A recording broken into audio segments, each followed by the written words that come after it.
Hey everyone, welcome back to the channel. Today we're going to talk about surfactant and surface tension to answer the question, how does surfactant decrease surface tension? So to begin with, if we have our terminal bronchioles with our alveolar on either side, and we have two different scenarios. We have a large alveoli and a small alveolus.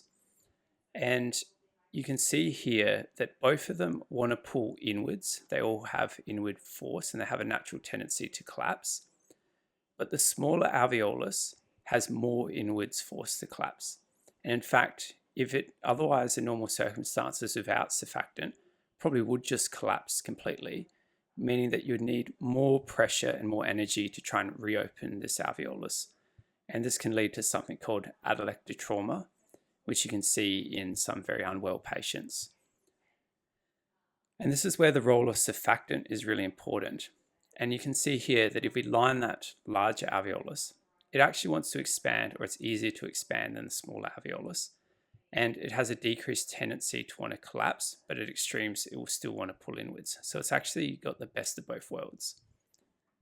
So surfactant is secreted by type 2 alveolar cells, which have two functions. They secrete surfactant and they also act as stem cells to type 1 alveolar cells, which are the cells that actually make up the alveolus wall.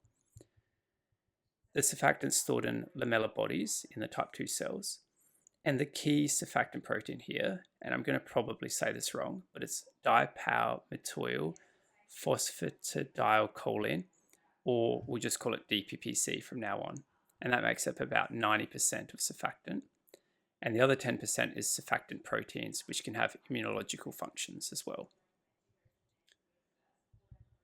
So the next question would be, why is surfactant important? And we sort of already went on about this before, that alveoli naturally want to collapse down due to surface tension of the water that lines the alveoli. This natural tendency to collapse decreases compliance of the alveoli, which is volume change per pressure change. And what this means is that you actually require more pressure for the same volume change if there was, say, increased compliance. And the importance of this is that to generate these pressures, you need more energy. So your worker breathing goes up. And I actually talk about this in my video on worker breathing, which I've linked above, where we explain the importance of surfactant in worker breathing and reducing worker breathing.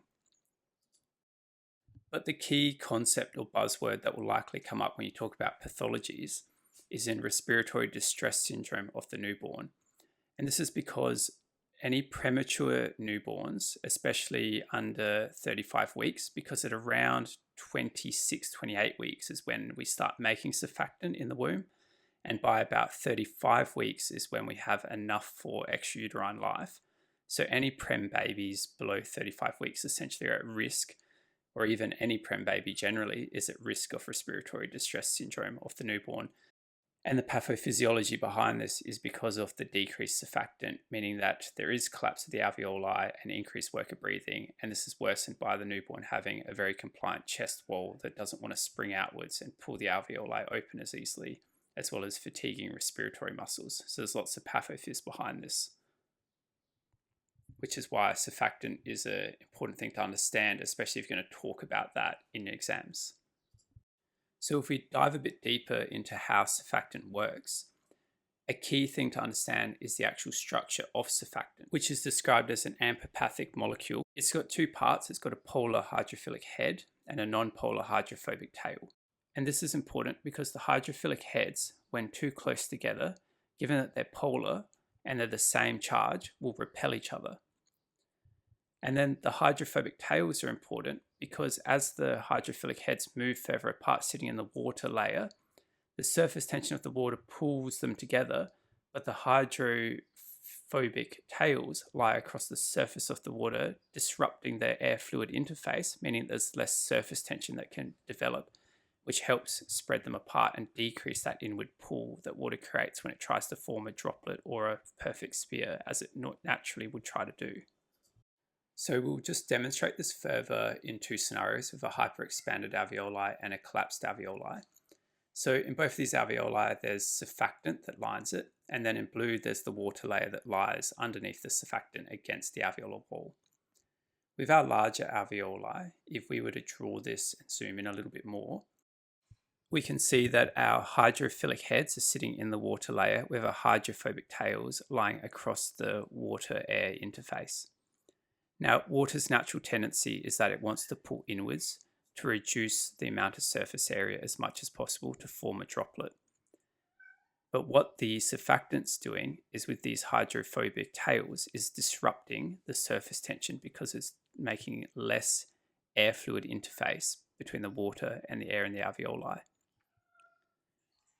But at extremes of extension, it actually has minimal reduction in the surface tension, meaning that the alveolus still wants to collapse inwards because of the water tension and the surface tension of the water. Then if we take our smaller alveolus that's at the extremes of collapse, you can see that all our hydrophilic heads are all bunched up together, sitting within the water layer, with our hydrophobic tails sitting outwards towards the air. At this point, the water has no air fluid interface, so there's really almost obliteration of the surface tension, as there's decreased surface tension here, as there is no air fluid interface at the extremes of collapse. As mentioned, our hydrophilic heads are sitting within the water, and our hydrophobic tails will always push out towards the air. And these hydrophobic heads are repelling each other as they're too close together and they're the same charge. And what this does is it reduces the inwards recoil, meaning that you actually need less pressure to reopen that alveolus. In other words, it's decreased the compliance of the smaller alveolar that's collapsing inwards, meaning the collapsed alveoli will open easier with less pressure on inspiration.